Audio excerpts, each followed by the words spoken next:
we're here in Tumbleton, and we're gonna talk about it. It's just, hey, I thought everything was on fire. But every single time we see Daron, he looks like he smells something foul, even though his uncle probably wouldn't want that kind of thing in his presence. But then again, maybe he's the kind of guy that like hates stink so much that he tries to cover it up with perfume and it ends up being the stinkiest perfume imaginable, and it's like, well, now it just smells worse.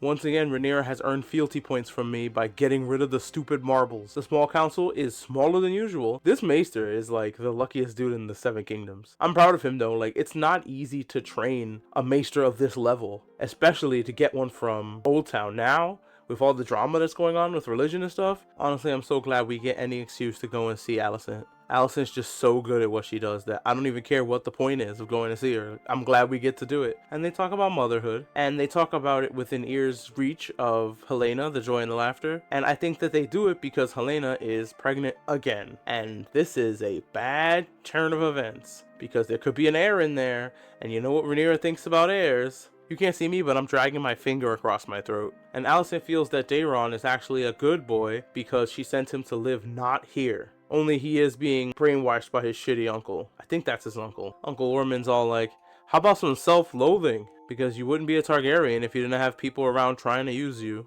Being used is a big theme in the media this week. Corlys is off to do a few things. 1. Probably die. He has nothing else to lose. 2. Take his stuff back. Because hey, that's my stuff. Get your hands off my stuff. Maybe when he comes back after cleaning up some of her messes,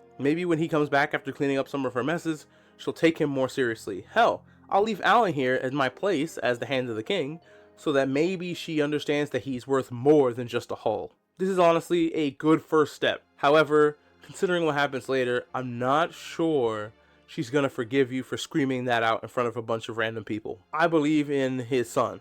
Genuinely, I think this guy understands what it takes to rule. If anybody should win the Game of Thrones, it's Alan. It should be Helena, but as I said before, finger across the throat. Aegon continues to be fantastic as well. This scene where he finds his dragon is heartbreaking. I knew he was going to do this, and that's why he came out here. Well, that, and because he was expecting to run into Kristen Cole, who is already in Harrenhal. We get to see Rhaenys' dragon just decapitated and collecting flies still. They haven't removed that thing? The people in the town don't have a lot to eat. Why didn't you guys cut up this dragon, put this shit on ice, brother? Why didn't you make dragon jerky immediately? Honestly, probably because it's like a sin or something. Probably because it's honestly like a crime to defile it or whatever. But you cut its head off to parade it through the town. The people are hungry. Let them eat dragon. This poor town is waiting for a plague to ravage it with the amount of dragon and human corpses that people are just traipsing through and all over. You have the kids doing the Dunkin' Egg thing of taking things off nice to sell. Dead bodies are still just sitting there. And then you got that big ass Rhaenys dragon collecting flies. And then you have this dragon that they're getting you to pay a penny to touch while it's dead or ride on its saddle. This is brutal for Aegon to see. This is good for him though. Like, I think if Aegon actually comes back into power and takes over, he's going to be a much better king because he's going to know what it's like to be a pauper. It's how I feel about everyone. I think that you should have to do mandatory year in customer service, like in food service. I don't know what she did, but the dragon is also missing somehow.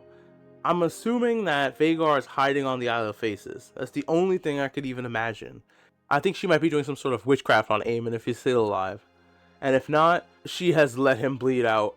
What happened to Vhagar? Who knows what a witch can do with a dragon, so I don't know. Alan is so fit to rule that he's the only one that's mentioned cats besides Otto Hightower. Get some cats, you absolute buffoons. Hey, Ulf, welcome back to the hood. Thank you for bringing all this money back. You mind paying for everything?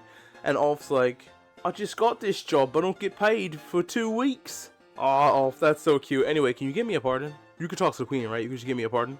I did some fucked up shit. Don't tell her what I did. I just need a pardon. Please, Ulf. Hey, Ulf, you mind helping me secure a loan? Daron learns to be a good and honorable leader. And then he learns the complete opposite of those lessons later. Listen, Ormond has to go. Welcome back, Daemon Targaryen. Last seen killing his wife in this area with a large rock, and now seen begging for coin. He didn't even ask her to bend a knee, he just like, give me money. I was so happy that the Lady of the Vale wasn't breastfeeding her dog. You do not understand how happy I was about that. She's playing it cool, but she understands the real threat of the dragon, even though she's trying to play it cool. Ulf shows up and goes, hey, I gotta do a lot of favors for my friends from the hood because they asked for favors. And when Rhaenyra tells him no, she goes, well, you're a meanie head, and people are graffitiing it all over the place that you're a meanie head, and that your sons are bastards. And she's like, shit, damn, right in the insecurity. Alright, take the gold cloaks out and make sure that never happens again. Great job being a champion of the people, Rhaenyra, when you go and give them bread one day, beat the shit out of them the next, and then she's gonna give them more bread. She's just coming off as bipolar to her people. If she's the queen of bastards, so what? Her maester earlier essentially said, you already are all powerful. Any person that has to say I am the king is no king. And everything Rhaenyra is doing is trying to symbolically be the queen instead of actually ruling. Rhaenyra, rule for 5 minutes, please.